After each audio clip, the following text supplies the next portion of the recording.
Welcome to the Creepy Crawler. My name is Chaz Self, and I want to first start off by saying thanks to the USDA as well as the University of Minnesota and the SARE group for allowing us to get this grant. This is the grain-free egg operation here at Grassway Organics, and today we're going to do episode 1. So episode 1 is going to be strictly about building and getting your protopods ready.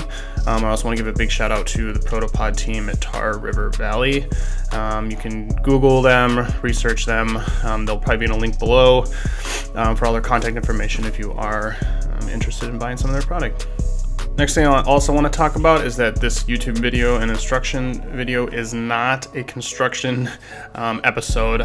If you are interested in building something similar to ourselves, I would suggest asking someone that knows how to do construction. I am not going to go through the details of it because I am not a construction worker, so just keep that in mind. There will be no design. Through the fast forward of this video, you will see how I did it, and I will give you my improvements for something for you to do yourself. Another disclaimer I want to talk about is that our information, that part of this grant is to allow anyone to copy this information. My ask to you is if you do decide to copy something similar to this, that you also either do instruction videos or comment on the YouTube channel itself to get the information out there for all young farmers to copy. Our goal is to have young and small farmers successful against mega corporate farms and massive family farms. So keep that in mind. We hope you enjoy the video, and thank you. So after all the construction was done, the first step is going to be installing and prepping your protopods. Now, protopods, once again, come from Tar River Valley. They are 4-foot diameter, self-harvesting black soldier fly bins.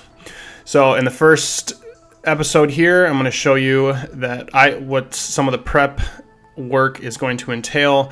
The first step is going to be drainage. Depending on your system, I did a full drainage. You can do one in the center and allow you to collect it, but on a free range pasture style like this, you are going to want to have drainage all throughout.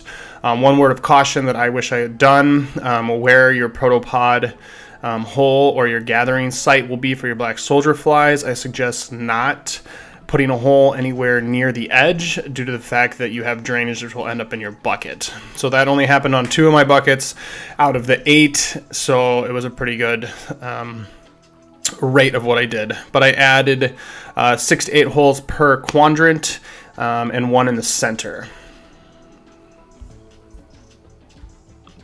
So after having all the drainage holes drilled in the bottom of my protopod, the first step will be to add drainage rock.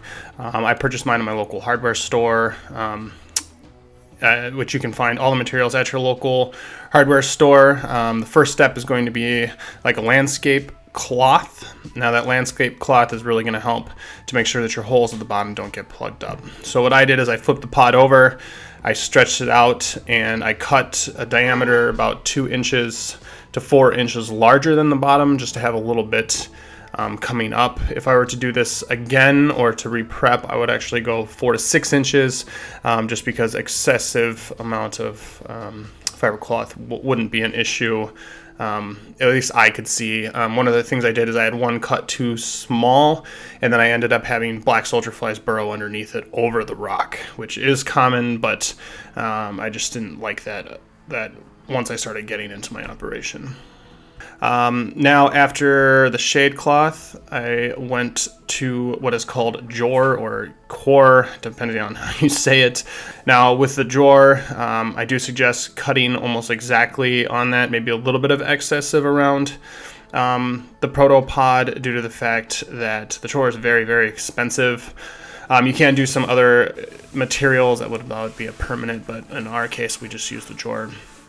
Since we are in Wisconsin, every single year I'm going to have to recolonize. So make sure when you cut your jor, it's almost perfect.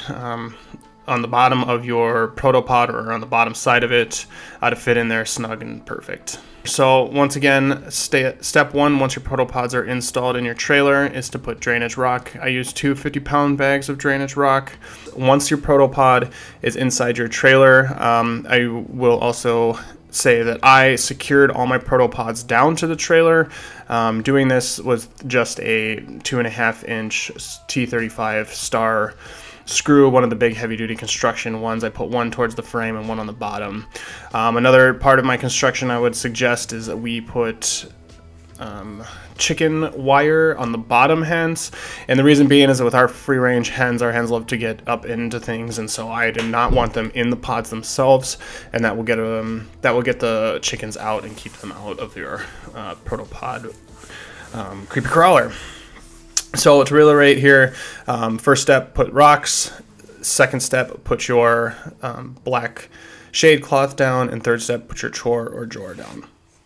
So to do an overview of step one, first step is the construction. Once again, this is not a construction video, so please find other YouTube channels or Uncle Ben who can build you something like we did. Okay, in assembling of the trailer, a lot of guys will have covers or tops to their protopods. I decided against this because you're going to have one extra step. Once your pod is colonized, you're going to have it as a burlap top, which basically rests like a blanket on your organic matter and on your grubs. So I did not have a top for this. What I did, at least in my theory, was if common houseflies were to get into the bins and start to colonize as well, eventually with a healthy colony of black soldier flies, they won't be able to outcompete or even compete with the black soldier flies. So to me, it really didn't matter having house flies. We are a dairy farm, so having a pest fly around is not ideal. But in a lot of cases when I harvested, there were a lot of house fly larvae that actually climb up the corners and climb them up the edges and fall into the bucket as well, which is a great benefit for us because at that point there's still protein for the chickens. And it's kind of an added bonus, at least how I looked at it. In a lot of cases too, we did have a lot of black soldier, or a lot of flies that seemed to be around the farm a little bit more apparent. We did change some other styles up, so I don't know if that was because of the actual protopod or not, but take that into consideration when you're building your own. Okay, so that wraps up episode 1. If you have any questions or comments, please leave them in the section below. If you have any more information or want to talk to us personally, please visit us on our Facebook page at Grassway Organics or our website at grasswayorganics.com. Thank you very much. Thank you.